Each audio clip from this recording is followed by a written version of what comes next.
Olá, eu sou a professora Marley e vou explicar para os quartos anos as atividades de língua portuguesa da próxima semana. Vou explicar os advérbios e as locuções adverbiais, a letra H inicial, também o numeral e o emprego do SC. Vamos nessa? Aqui nós vamos ver os advérbios e as locuções adverbiais. Nunca ouvi falar nisso. O que é o advérbio? Coloca seu dedinho no ad, tira o ad e você fica com o quê? Com vérbios. Vérbios vem de verbo. O que isso tem a ver? Tem a ver que advérbio está sempre muito perto do verbo, está muito próximo do verbo, ou está antes ou depois, mas ele acompanha o verbo, ele complementa o verbo, digamos assim. Nessa frase que vocês têm, que foi retirada da crônica anterior, diz assim: se estou com meu irmão, fico olhando fixamente para o seu sanduíche bem feito com cara de mendiga. Onde está o verbo? Olhando. Como eu estou olhando? Fixamente. A forma como é o olhar, ele é fixo, ele é intenso. Então, fixamente está do lado do verbo, e ele então é o advérbio. Isso que eu expliquei está escrito aqui, ó. Perceba que a palavra fixamente acrescenta um sentido à forma do verbo. Ficar olhando é diferente de ficar apenas olhando, só dar uma olhada é diferente de fixar o olhar. Então, ela indica o modo como a personagem olha o sanduíche, a forma como ela olha o sanduíche. E os advérbios, eles são classificados, eles têm uma classificação, e modo é uma das classificações. Tem modo, tem tempo, tem lugar, e assim por diante. Na segunda frase, nós temos o seguinte: minha mãe estava na sala vendo um programa de culinária apresentado por uma mulher gorda e loira. Então, onde está o verbo? O que está acontecendo? O que ela está fazendo? Ela está vendo o programa. Então, ver é o verbo. A ação desta frase é ver. Aí, aonde que ela estava vendo? Na sala. Observe que na frase anterior nós tínhamos só o fixamente. Só fixamente é uma palavra só. Quando é uma palavra só, eu tenho um advérbio. Quando eu tenho uma expressão com duas palavras, como é o caso de na sala, eu vou ter, então, uma locução adverbial. Então, toda vez que eu tenho mais de uma palavra, eu posso ter duas, eu posso ter até três, né, ou mais, vai ser uma locução adverbial. Veja na tirinha que tem a seguir, que diz assim: filho, hoje no jantar teremos um pato. Isso é legal.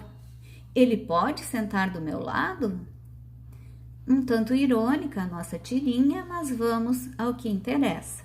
Primeiro, nós vamos nos deter na primeira frase, que é a frase que o pai fala. Nós teremos que ver onde está o verbo. Filho, hoje no jantar teremos, qual é a ação, qual é o verbo? Teremos, do verbo ter, um pato. E veja, quando que nós teremos esse pato? Hoje no jantar. Então, hoje no jantar não é uma palavra só. Precisa de três palavras para fazer essa expressão. Então, é uma locução adverbial. Vamos à frase que o menino fala. Ele pode sentar do meu lado? Onde está o verbo sentar? O que o pato vai fazer? Sentar. Onde que ele vai sentar? Do meu lado. Do meu lado é um lugar, né? Eu poderia dizer, ele pode sentar na minha frente, ele pode sentar aqui. Se eu dissesse ele pode sentar aqui, eu estaria tendo um advérbio, porque eu teria só a palavra aqui. Mas como eu digo do meu lado preciso também de 3 expressões, de 3 palavras. E isso caracteriza, então, uma locução adverbial, certo? Agora nós vamos falar sobre o numeral. Você vai pensar, prof, enlouqueceu. O que o numeral tem a ver? Ele é da matemática. E o que ele tem a ver com a língua portuguesa? Tudo, porque todo numeral precisa ser escrito por extenso ou na forma como a gente lê ele. Então, veja aqui na tirinha da Mônica e do Cebolinha, que a Mônica está fazendo uma atividade física e está pulando corda e diz: estou fazendo exercício para perder peso. Me ajuda a contar? E ele começa no seu jeito Cebolinha de ser, ele começa a contagem. 1, 2, 3, 4, 253, 254. E com tanto pulo, a Mônica afundou, de tanto ela pular. Então, veja, os numerais que o Cebolinha conta estão por extenso. Esses numerais têm uma classificação que vocês têm lá adiante na página de vocês do livro. Eles são divididos em cardinais, que são aqueles numerais que o Cebolinha contava, que são os mais usados. Eles indicam a quantidade de coisas, a quantidade de seres, a quantidade de coisas que eu tenho, tá? Eu tenho uma coleção com 80 carrinhos. Então, 80 é uma quantidade. E veja o exemplo. Em cima da mesa há 2 vasos. Então, 2 é a quantidade de vasos que existe em cima da mesa. Esse é simples. Os números multiplicativos vêm da multiplicação. Eles indicam o número de vezes em que uma quantidade é multiplicada. Então, veja o exemplo. Eu tenho, precisamos do triplo de terra para essa horta. Triplo quer dizer 3 vezes mais. Assim como o dobro é 2 vezes mais, assim como o quádruplo é 4 vezes mais, quíntuplo 5 vezes mais e assim por diante. Então, toda vez que eu digo que eu tenho o triplo, é porque eu tenho 3 vezes aquilo. Os números fracionários vêm das frações. Fracionar alguma coisa é dividir aquela coisa. Então, se eu tenho, por exemplo, uma pizza e divido em 4 pedaços e vou comer só um pedaço, só uma das partes, eu vou comer 1/4 da pizza. A pizza foi dividida em 4, o inteiro representa 4/4 e cada parte daquelas é 1/4. Se eu tenho 2, eu vou ter 2/4. Se eu tenho 3, eu vou ter 3/4. Se eu tenho 4/4, eu vou ter a pizza inteirinha, todinha, para mim. Veja o exemplo. Fiquei com 1/3 do valor do imóvel. Então, 1/3 quer dizer que este imóvel foi dividido em 3 e eu fiquei com 1. Aqui entra 1/3, 1/2, a metade, 1/4, 1/5. Lá a pizza não foi dividida em 4 partes e eu não comi 1/4. Então, aquele 1/4 é uma parte fracionada do inteiro ou da pizza, naquele exemplo. Os números ordinais indicam a ordem, indicam a posição em uma sequência. Lá na matemática, os números ordinais são escritos com aquele zerinho pequenininho ou o azinho se ele for feminino. Por exemplo, você está no 4º ano. Você senta na 4ª carteira. É o feminino do 4, no caso do quarto. Ele é usado nesse exemplo aqui, ó, ela conquistou o segundo lugar no campeonato. Segundo. Então, ela é muito usada. Eu cheguei primeiro quando você grita. Você chegou o último, o penúltimo. Enfim, nessas situações que aparecem os números ordinais. Então, revisando a classificação dos numerais, tem os cardinais, os multiplicativos, os fracionários e os ordinais. E eles aparecem na língua portuguesa assim.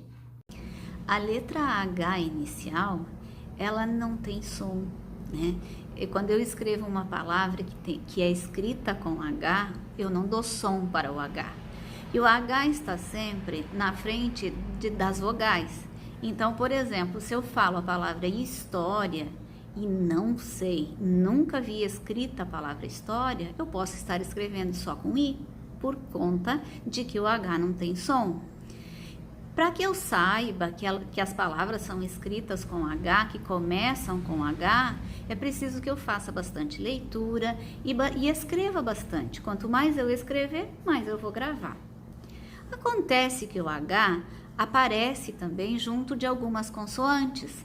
Por exemplo, o CH forma o som do sh, o LH faz o LH e o NH faz o NH. Presta atenção no que eu disse. Eu estou com usando duas letras CH para um som só. Se eu tenho duas letras e somente um som, se forma aí um dígrafo. Então, dígrafo são duas letras com apenas um som. Não é só o CH, o LH e o NH que são dígrafos. Os dois R's, os dois S's, o QU, o GU, em algumas situações o SC e assim por diante. Aqui nós vamos ter, pessoal, o emprego do SC, o uso do SC. E quando a gente escreve palavras com SC, tem algumas que a gente dá som de S somente. E então, elas formam um dígrafo. Dígrafo nós já sabemos o que é. São duas letras que representam um som somente. Então, se ela está seguida das vogais E e I, ela vai ter um som somente. Ela vai ter só o som de S. Veja os exemplos. Na palavra nascer, eu digo nascer. Eu não digo nascer. Eu não dou som para o C. Eu deixo o som só para o S. E ela está acompanhada do E. No caso, o acompanhamento que a palavra disciplina tem é do I. Depois do SC tem o I, como a gente completou aqui. E quando eu falo a palavra disciplina, eu não falo a palavra C. Eu digo disciplina, não disciplina. Compreende como fica? Então, quando ele precisa de duas letras para um som somente, ele é um dígrafo. Mas nem sempre o emprego do SC são dígrafos. Nem sempre elas são lidas com um som somente.